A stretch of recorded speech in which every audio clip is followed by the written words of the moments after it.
दोस्तों पिछले कुछ दिनों से पाकिस्तान में एक टॉपिक बहुत ही हॉट चल रहा है और वो है क्रिप्टो करेंसीज। क्योंकि 13 जनवरी 2022 को न्यूज में आया कि स्टेट बैंक ऑफ पाकिस्तान के सुपरविजन में एक कमेटी ने तजवीज दी कि पाकिस्तान में क्रिप्टो करेंसीज को बैन कर दिया जाए। इस कमेटी में ministry of finance, information technology, SECP और हमारे हरदिल अजीज PTA के ऑफिशियल शामिल थे और इस कमेटी को तश्कील दिया गया था सिंध हाई कोर्ट के ऑर्डर्स पे। तो जाहिर है ये न्यूज़ काफ़ी सीरियस है। अस्सलाम वालेकुम और रवी स्पीकर में खुशामदीद। मेरा नाम आमिर है और दोस्तों हमारी आज की वीडियो में हम बात करेंगे कि पाकिस्तान में कितने बड़े पैमाने पे क्रिप्टो करेंसीज में काम हो रहा है और क्रिप्टो करेंसीज को बैन लगाने की जो आर्ग्यूमेंट्स हैं वो कितनी वैलिड हैं और उनमें कितनी सख्त है। बाय द वे मैंने कुछ अर्से पहले बिटकॉइन पे भी एक वीडियो बनाई थी जिसमें मैंने एक्सप्लेन किया था कि बिटकॉइन आखिर है क्या, ये चलता कैसे है। अगर आप वो देखने में इंटरेस्टेड हैं तो उसकी लिंक मैं डिस्क्रिप्शन में छोड़ दूंगा। लेकिन अब चलते हैं हमारी वीडियो की तरफ। तो बात को शुरू करेंगे थोड़े बैकग्राउंड से। पाकिस्तान में क्रिप्टो करेंसीज काफी अरसे से हैं, लेकिन 2021 बिलाशुबा क्रिप्टो करेंसीज के लिए सबसे हॉट साल रहा है। चेन एनालिसिस ने अपनी क्रिप्टो अडॉप्शन इंडेक्स में पाकिस्तान को दुनिया भर में 3rd प्लेस पे रैंक किया है।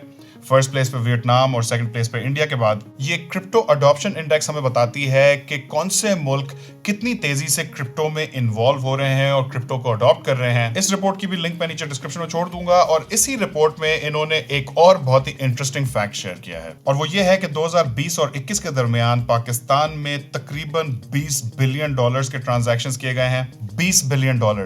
अगर इस नंबर को हम कंपेयर करें तो इस वक्त हमारे मुल्क के टोटल डॉलर रिजर्व्स 24 बिलियन के हैं और हमारा वो मशहूर जमाना IMF प्रोग्राम भी $6 बिलियन का था जिसपे इतना बड़ा तूफान मच गया था। तो ये $20 बिलियन यकीनन एक बहुत ही बड़ी रकम है। लेकिन यहाँ ये बात भी समझना जरूरी है कि ये जो टोटल रकम है ये कोई भी बैंक अकाउंट्स में नहीं रखी जाती। अगर आप क्रिप्टोज के बारे में जानते हैं तो क्रिप्टो करेंसीज को अनोनिमस यानी कि बेनाम वॉलेट्स में रखा जाता है और इनका कोई ऑफिशियल रिकॉर्ड नहीं होता कि किसने किसको भेजी और कहाँ रखी। तो इन क्रिप्टो करेंसीज से हमारी हुकूमत को उस किस्म का फायदा नहीं होता जैसा डॉलर से होता है।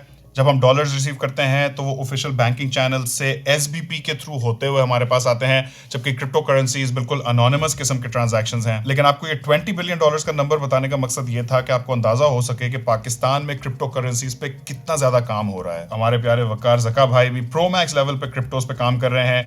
यहाँ तक कि कुछ अर्से पहले ही खैबर पख्तूनख्वा की हुकूमत हाइड्रो इलेक्ट्रिक पावर पे चलने वाले क्रिप्टो माइनिंग फार्म्स बनाने की बातें कर रही थी ताकि क्रिप्टो करेंसीज के बूम से मुल्क को फायदा पहुंचाया जा सके। और सिर्फ इतना ही नहीं बल्कि बातें हो रही थी कि क्रिप्टो करेंसीज के हवाले से पॉलिसीज बनाई जाएं ताकि इनको रेगुलेट किया जा सके। और यही क्रिप्टो करेंसीज का सबसे बड़ा चैलेंज है, रेगुलेशन। क्योंकि जैसा कि आपको पहले बताया, इन क्रिप्टो करेंसीज का कोई ऑफिशियल वजूद नहीं होता। क्रिप्टो करेंसीज का जो सबसे बड़ा चार्म है वो है ही कि ये डिसेंट्रलाइज्ड और डीरेगुलेटेड डिजिटल करेंसीज हैं जिन्हें कोई एक इदारा या हुकूमत कंट्रोल नहीं कर सकती। तो इनके लिए आपको ना कोई ऑफिशियल डॉक्यूमेंट चाहिए, ना कोई बैंक अकाउंट चाहिए, बस एक वॉलेट चाहिए जिसके अंदर आप अपनी सारी क्रिप्टो करेंसीज डिजिटली स्टोर कर सकते हैं और फिर सेकंड्स में उन्हें दुनिया भर में हर जगह ट्रांसफर कर सकते हैं। तो आप समझ सकते हैं कि दुनिया में कितने ऐसे लोग होंगे जिन्हें इस किस्म की टेक्नोलॉजी बहुत ही ज्यादा सूट करती है, खासकर हमारे जैसी डेवलपिंग कंट्री में जहां लोगों के पास बैंक अकाउंट तो क्या, बहुत से लोगों के पास तो शनाख्ती कार्ड भी नहीं होते। और यही वजह है कि क्रिप्टो अडॉप्शन में जो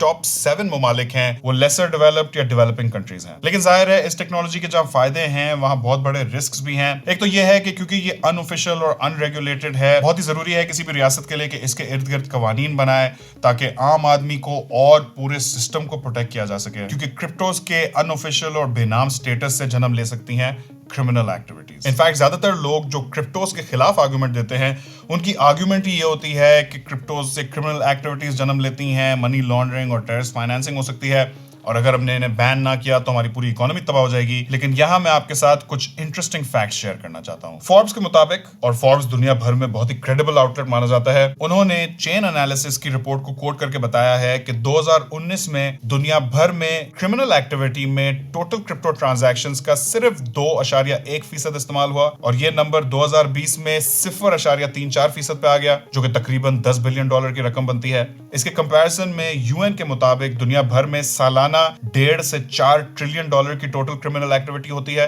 जिसमें फिएट करेंसी यानी कि डॉलर्स, यूरोज और यहाँ पाकिस्तान में रुपीस इस्तेमाल होते हैं। इनफैक्ट दुनिया भर में इलीगल एक्टिविटीज के लिए ज्यादातर कैश इस्तेमाल किया जाता है और कैश तो बिल्कुल ही अनट्रेसेबल होता है। अगर आप कैश से कोई ट्रांजैक्शन करते हैं उसका कोई रिकॉर्ड नहीं होता, जबकि क्रिप्टो करेंसीज के ट्रांजैक्शंस का बेनाम ही सही लेकिन कुछ ना कुछ डिजिटल रिकॉर्ड जरूर मौजूद होता है। बिटकॉइन के केस में पब्लिकली अवेलेबल ब्लॉकचेन लेजर के अंदर उसकी कुछ ना कुछ ट्रांजैक्शन एंट्री जरूर मौजूद होंगी। अब अगर आ जाए वापस पाकिस्तान पे, तो यहाँ ऐसा क्या हुआ कि क्रिप्टोज को बैन करने की बात हो रही है। तो 20 दिसंबर 2021 को FIA साइबर क्राइम सिंध ने शिकायत मौसूल की कि 11 मोबाइल ऐप्स हैं जो कि क्रिप्टोज में डील कर रही थी, वो अचानक बंद हो गई हैं। यानी कि इन ऐप्स में जो लोगों ने पैसे इन्वेस्ट किए थे वो सारे गुड़प, इन पैसों की कुल मालियत $100 मिलियन यानी कि 17.5 से 18 बिलियन रुपए बनती है। यहाँ आप वो $20 बिलियन की पाकिस्तान की टोटल क्रिप्टो ट्रांजैक्शन वैल्यू ध्यान में रखिएगा। और इन ऐप्स के नाम भी बड़े अजीबोगरीब हैं, MCX, HT Fox, FX Copy,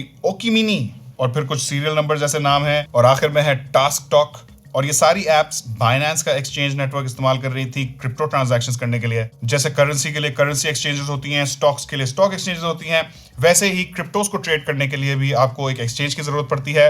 Pakistan में हमारे पास कोई एक्सचेंज है नहीं, तो हम बाइनेंस नामी एक इंटरनेशनल एक्सचेंज कंपनी इस्तेमाल करते हैं। और ये एप्स बेसिकली स्कैम एप्स थी और अब FIA ने बाइनेंस को तलब कर लिया है। SBP की उस कमेटी ने भी इस स्कैम के पस मंजर में अपनी तजावीज दी हैं और अब FIA ने हमारी हर दिल अजीज PTA से दरख्वास्त कर दी है कि वो सारी क्रिप्टो वेबसाइट्स को बैन कर दें। अब यहाँ मैं आपसे कुछ अपनी थॉट शेयर करना चाहता हूँ और नीचे कमेंट्स में आप भी अपनी राय जरूर शेयर करें। तो मैं पर्सनली बैनिंग कल्चर के खिलाफ हूँ। माजी में हमने काफी सारे ऐसे बैन्स लगाए जिनसे हमारे मुल्क को बहुत ही ज्यादा नुकसान हुआ।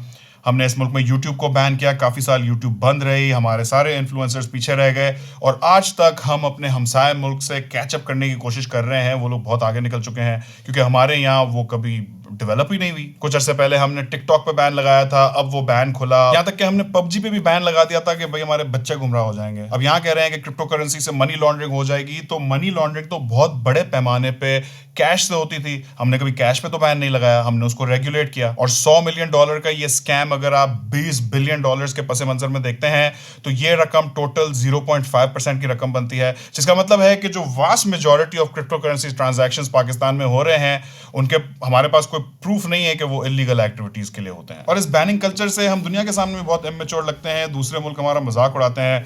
सोफिस्टिकेटेड पढ़े लिखे ममालिक में ऐसी चीज़ों पे गौर व फिक्र करके रेगुलेट किया जाता है, अक्लमंद किस्म की पॉलिसीज बनाई जाती हैं ताकि इन चीज़ों से हम फ़ायदा भी उठा सकें और इनके रिस्क को मिटिगेट भी किया जा सके। इस वक्त तकरीबन सारे तरक्की याफ्ता और पढ़े लिखे ममालिक में क्रिप्टोज पे बैन नहीं है, रेगुलेशंस और रिस्ट्रिक्शंस ज़रूर हैं, लेकिन आउटराइट बैन इस वक्त सिर्फ 9 ममालिक में है। और उनकी ज़रा फहरिस्त चेक करें: Egypt, Iraq, Qatar, Oman, Morocco, Algeria, टूनीशिया, Bangladesh और हमारे एक्चुअल हर दिल अजीज चाइना। और दुनिया के तकरीबन सारे डेवलप्ड और पढ़े लिखे मुल्कों में क्रिप्टोज पे कोई बैन नहीं है। हाँ, उनने रेगुलेशंस और रिस्ट्रिक्शंस जरूर लगाई हुई हैं अपनी इकोनॉमी को प्रोटेक्ट करने के लिए, लेकिन आउटराइट बैन नहीं लगाया। तो मेरे ख्याल में यहाँ पाकिस्तान में भी हमें थोड़ी समझदारी और थोड़ी मेहनत करने की ज़रूरत है। ऐसे लोगों को बुलाएं जिनको क्रिप्टो करेंसीज का थोड़ा बेहतर अंदाज़ा हो, जिनको समझ में हो कि टेक्नोलॉजी ये 2022 में किस किस्म की अहमियत रखती है। आप अगर हर चीज़ को बैन करने जाएंगे तो क्या क्या बैन करोगे? हर घर से टेक्नोलॉजी निकलेगी, तुम कितनी टेक्नोलॉजी मारोगे? चैनल पे नए तो सब्सक्राइब करें, वीडियो लाइक और शेयर करना ना भूलेगा। आखिर तक देखने का बहुत बहुत शुक्रिया। इंशाल्लाह आपसे मुलाकात होगी अगली वीडियो में। अल्लाह हाफिज।